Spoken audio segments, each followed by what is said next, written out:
Assalamualaikum warahmatullahi wabarakatuh. Hai semuanya, saya Rika Marfuah dengan NIM 206131090 dari Prodi Sejarah Peradaban Islam, Fakultas Adab dan Bahasa, Universitas Raden Mas Said Surakarta. Saya di sini untuk memenuhi tugas dari Bu Irma tentang jaringan perdagangan, mata kuliah sejarah prokolonial. Disimak ya teman-teman. Perdagangan adalah proses interaksi antar individu atau kelompok sosial yang satu dengan lainnya untuk memperoleh komoditas. Dalam perdagangan, terkait 4 komponen pokok, yaitu orang yang mengadakan interaksi, barang atau komoditas, transportasi atau alat yang digunakan untuk memindahkan barang atau komoditas, dan kedua belah pihak yang terkait dalam perdagangan. Untuk melakukan interaksi itu, salah satunya menggunakan berbagai jalur perdagangan, baik darat maupun laut, yang hingga kini jejak rutenya masih bisa ditemukan. Jaringan perdagangan sendiri adalah rute perdagangan atau jaringan logistik yang diidentifikasi sebagai rangkaian jalur dan perhentian yang dipakai untuk angkutan kargo komersial, memungkinkan barang dagangan untuk dapat menjangkau pasar yang jauh. Dalam rute perdagangan kuno ada 8 macam jalur perdagangan, yakni yang pertama, jalur sutra adalah rute perdagangan kuno paling terkenal yang menghubungkan perdagangan kuno Cina dan Kekaisaran Romawi. Yang kedua, jalur rempah adalah jalur maritim yang menghubungkan bumi bagian timur menuju barat. Masa puncak jalur rempah tercapai sejak kemunculan Islam dan kebangkitan dinasti Umayyah dan Abbasiyah. Pada masa itu, lada, cengkeh, kayu manis, dan pala merupakan komoditas sangat dicari di Eropa. Yang ketiga, jalur dupa. Rute dupa dikembangkan untuk mengangkut kemenyan dan mur yang hanya ditemukan di ujung selatan semenanjung Arab atau Yaman modern dan Oman. Kemenyan dan mur keduanya berasal dari getah pohon yang dijemur di bawah sinar matahari. Yang keempat, yaitu jalur amber atau Amber Road, adalah rute perdagangan untuk pemindahan amber dari daerah pantai di Laut Utara dan Laut Baltik ke Laut Mediterania. Rute perdagangan prasejarah antara Eropa Utara dan Selatan ini ditentukan oleh perdagangan amber. Yang kelima yaitu jalan kuda teh. Rute kuno ini berkelok-kelok dengan kecepatan lebih dari 6.000 mil melalui pegunungan Hangduan, daerah penghasil teh utama di Cina, dan terus ke Tibet dan India. Jalan itu juga melintasi banyak sungai, menjadikannya salah satu jalur perdagangan kuno paling berbahaya. Yang keenam yaitu jalur garam atau the Silk Road. Garam adalah komoditas langka di zaman dahulu, sehingga daerah yang kaya akan mineral menjadi pusat perdagangan penting. Salah satu rute yang terkenal di jalur garam ini adalah Roman Via Salaria atau rute garam, yang membentang dari Ostia dekat Roma melintasi Italia ke pantai Adriatik. Rute garam penting lainnya melintasi Eropa adalah Old Salt Road. Jalan ini membentang 62 mil dari Lüneburg di Jerman Utara, yang merupakan salah satu sumber garam paling berlimpah di Eropa Utara, ke Lübeck di pantai Jerman Utara. Yang ketujuh yaitu rute perdagangan Trans-Sahara, terbentang dari Afrika Utara ke Afrika Barat. Rute perdagangan ini pertama kali muncul pada abad ke-4 Masehi. Pada abad ke-11, karavan yang terdiri dari lebih dari 1.000 unta akan membawa barang melintasi Sahara. Emas, budak, garam, dan kain diperdagangkan di sepanjang rute.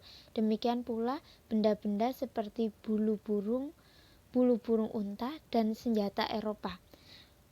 Yang ke-8 yaitu jalur timah atau rute tin. Dari zaman perunggu ke zaman besi, rute timah adalah arteri utama yang menyediakan permukiman awal akses ke bahan penting untuk pembuatan logam timah. Tembaga harus dicampur dengan timah untuk membuat perunggu. Suatu kemajuan yang terjadi di wilayah timur sekitar 2800 sebelum Masehi. Salah satu rute timah semacam ini berkembang pada milenium pertama sebelum Masehi. Itu membentang dari tambang timah di Cornwall di ujung barat daya Inggris, di atas laut ke Perancis, dan kemudian ke Yunani, dan seterusnya. Sejarah awal jaringan perdagangan di Indonesia. Sebelum kedatangan bangsa Barat, Nusantara telah berkembang menjadi wilayah perdagangan internasional. Karena kondisi geografis yang dinilai strategis dan terbuka, membuat keuntungan tersendiri bagi bangsa-bangsa asing untuk memasuki Nusantara. Pada saat itu terdapat dua jalur perniagaan internasional yang digunakan oleh para pedagang, yaitu jalur perniagaan melalui darat atau lebih dikenal dengan jalur sutra, yang dimulai dari daratan Tiongkok Cina melalui Asia Tengah, Turkistan hingga ke Laut Tengah. Jalur ini juga berhubungan dengan jalan-jalan yang dipergunakan oleh kafilah India. Jalur ini merupakan jalur paling tua yang menghubungkan antara Cina dan Eropa. Yang kedua yaitu jalur perniagaan melalui laut yang dimulai dari Cina melalui Laut Cina, kemudian Selat Malaka, Calicut atau India, lalu ke Teluk Persia melalui Syam atau Syria, sampai ke Laut Tengah atau melalui Laut Merah, sampai ke Mesir lalu menuju ke Laut Tengah. Melalui jalur perniagaan laut, komoditi ekspor dan wilayah Nusantara menyebar di pasaran India dan Kekaisaran Romawi, yang terus menyebar ke wilayah Eropa. Komoditi ekspor tersebut antara lain terdiri atas rempah-rempah, kayu wangi, kapur barus, dan kemenyan. Sejak masa kerajaan lama, baik pada masa kerajaan Hindu, Buddha maupun Islam, pengaruh raja-raja atau sultan-sultan dari masing-masing kerajaan dalam dunia perdagangan cukup besar. Mereka bertindak tidak sekedar sebagai pengontrol keamanan atau tertarik pajak saja, namun seringkali juga bertindak sebagai pemilik modal.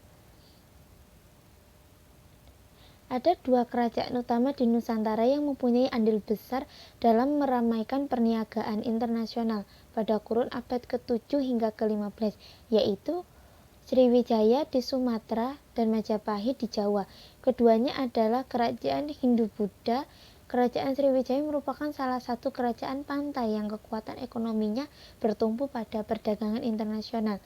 Sriwijaya berhubungan dengan jalan raya perdagangan internasional dari Cina ke Eropa melalui Selat Malaka. Jaringan perdagangan masa kolonial. Tujuan awal kedatangan bangsa Belanda ke Indonesia adalah untuk berdagang dan mencari keuntungan dari berdagang rempah-rempah. Pada tahun 1602 terwujud dibentuknya VOC atau Verenigde Oost-Indische Compagnie yang terbentuk atas prakarsa dari Johan van Oldenbarnevelt. Kerjasama pedagang-pedagang VOC ini dianggap penting karena alasan-alasan sebagai berikut. Yang pertama, secara bersama-sama diperlukan adanya suatu kekuatan untuk menghadapi kekuasaan Spanyol dan Portugis. Kedua, perjalanan yang jauh dan penuh resiko dalam pelayaran dapat diperingan dengan kerjasama di antara mereka. Ketiga, untuk dapat mempertahankan diri di Asia, maka mereka harus memegang monopoli perdagangan. Untuk memperkuat kedudukan VOC di Indonesia, pemerintah Belanda memberikan hak-hak istimewa. Hak-hak istimewa tersebut yaitu Yang pertama, hak memonopoli dagang. Kedua, hak membuat dan mencetak uang. Yang ketiga, hak membentuk tentara. Yang keempat, hak menyatakan perang ataupun membuat perjanjian. Tujuan diberikannya hak otorori itu dimaksudkan untuk mencegah terjadinya persaingan di antara pedagang-pedagang Belanda sendiri, mampu secara bersama-sama menghadapi persaingan sesama pedagang Eropa dan pedagang Asia, memberikan kekuatan kepada para pedagang untuk mengadakan perlawanan terhadap Spanyol dan Portugis. Yang kelima, hak memungut pajak. Yang keenam, hak mengadakan pemerintah sendiri. Setelah berkuasa selama kurang dari 2 abad, dari 1602 sampai 1799, akhirnya VOC mengalami kehancuran yang disebabkan oleh banyaknya pejabat VOC yang melakukan korupsi, daerah kekuasaan VOC yang semakin meluas sehingga memerlukan biaya pengolahan yang lebih tinggi, dan VOC banyak mengeluarkan biaya perang yang besar dalam menghadapi perlawanan rakyat Indonesia. Itu tadi presentasi dari saya, sedikit tapi semoga bisa berguna dan bermanfaat untuk kita semua. Apabila terdapat salah kata atau materi yang kurang jelas, saya mohon maaf. Terima kasih kepada teman-teman dan ibu dosen. Saya akhiri, wassalamualaikum warahmatullahi wabarakatuh.